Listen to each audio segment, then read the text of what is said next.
Here's my idea for dimpling the leading edge of the aileron. This is obviously the counterweight, and it's been already, I've already done the countersinking on it. The setup is pretty much the same as when I had drilled this, put it on the drill press, and I use my stand to level it, and then I just feed the countersink, the drill stop, onto here and do the countersink. Now what I like to do is I use the actual rivet, so these are CS4-4 rivets, pop rivets. I'll drop one of them in here, and I'll keep in small increments, I'll keep making this countersink bigger and bigger until the head of the rivet is flush, and then I'll go down maybe another 9 clicks or so deeper beyond that for the thickness of the skin itself. So these are all done. You can see I've got it viced on that end, and then I've got this block supporting this end, and the block, I can't have the block this way because the skin won't come down over top of it, so this will be turned as needed. I'm doing this one-handed here, so this is just to give you an idea of what I'm doing. So now the skin can lay on top like that with the support block inside of it. So what I do then is I basically position this on the vise. Of course the vise swivels so I can position this where I need it. This block holds it roughly level, and then I will put the skin on with clecos, and I'll put the block underneath the hole that I'm actually working on. Pull the cleco out, get my die set on here with the skin, smack it, and that basically uses this countersink as the bottom die for the skin. I'm going to do a couple of these real time here so you'll get a better idea of what it is I'm talking about. When I was working on the wings, the leading edge, and trying to rivet the leading edge ribs to the spar, I had modified my bucking bar as you see here.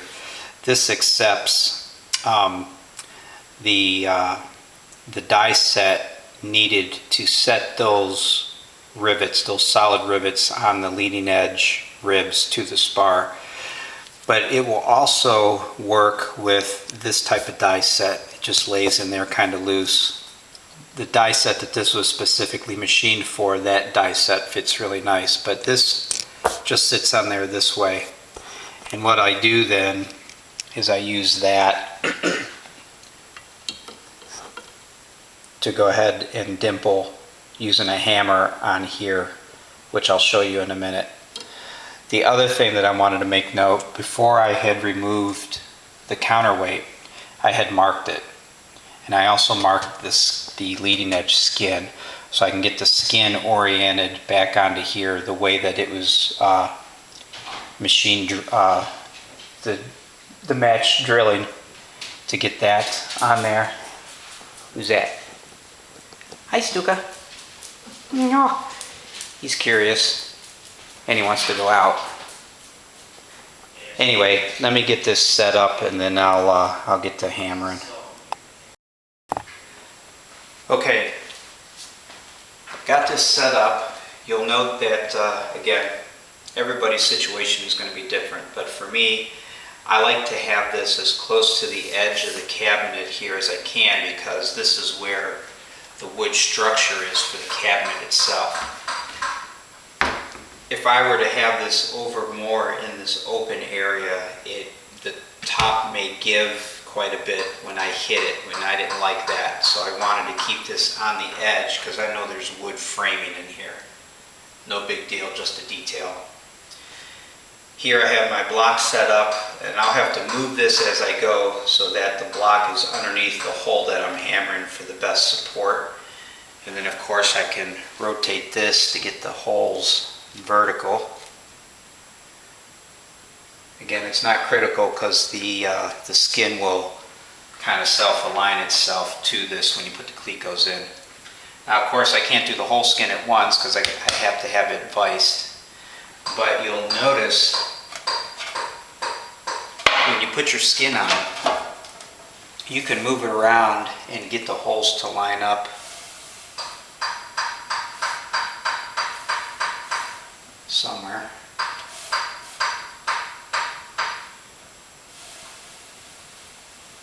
There they are. So right now, all of these holes all through here are lining up nicely. So let me get my clecos.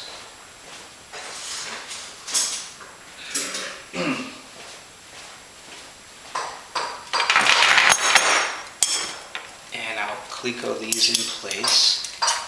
And again, this just helps hold the skin so that it won't move this way, and it helps orient it. It helps to line it with the counterbalance. And again, I use as many as I can at one time to keep everything nice and rigid and in alignment.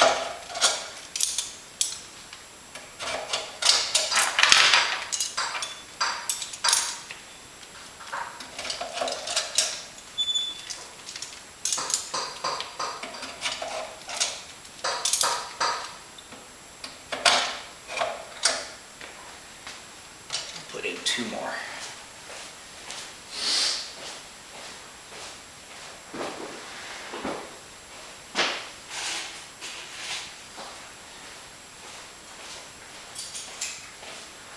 Alright, so as you can see, these are the copper colored clecos, so these are for the bigger size holes, the number 30 holes. And this is the matching die set.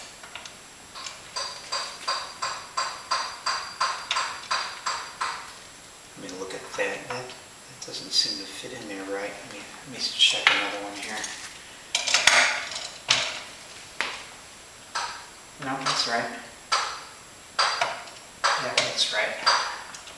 Just wasn't looking at it correctly, I guess.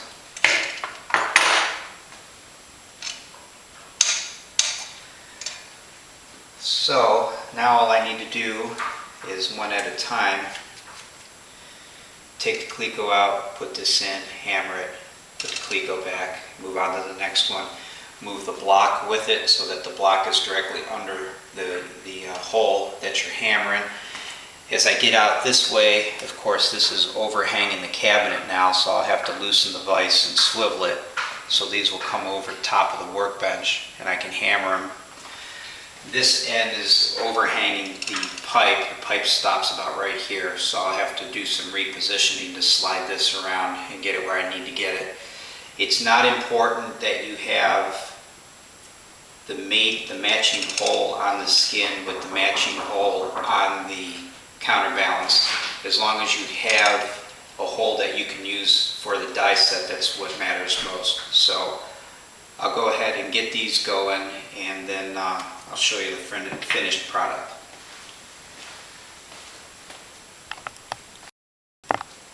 I'll do a couple of these real time just so you can see the procedure.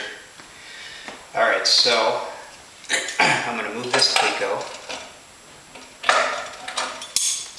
I'm going to make sure my block is where it needs to be for that hole, just so it supports the pipe right here. Take my die, set it in, take my big heavy hammer. I'm trying to figure out how heavy this is. I don't know. It's quite heavy. Hold the die on there, give it a good whack. And then you can test it with the rivet to see how it looks. That looks really good. Give it another one, just 'cause.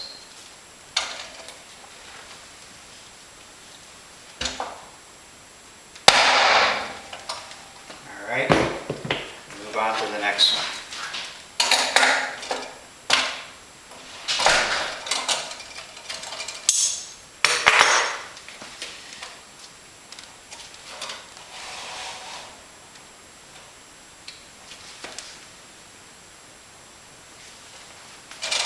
it supported.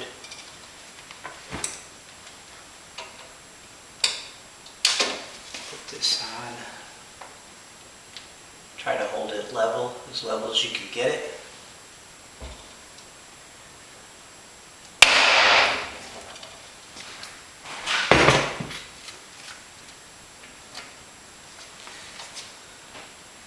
Alright, so that's the idea. And as I said, I just work my way down, and as this starts to work its way off of the edge of the counter, I'll loosen this and swing it over. I could loosen this and position it where I need it so I can get to all these other holes, like this end one. But you'll see if you can get it set up this way as you go through it, it will make more and more sense to you. Here's a shot from underneath the length of the leading edge.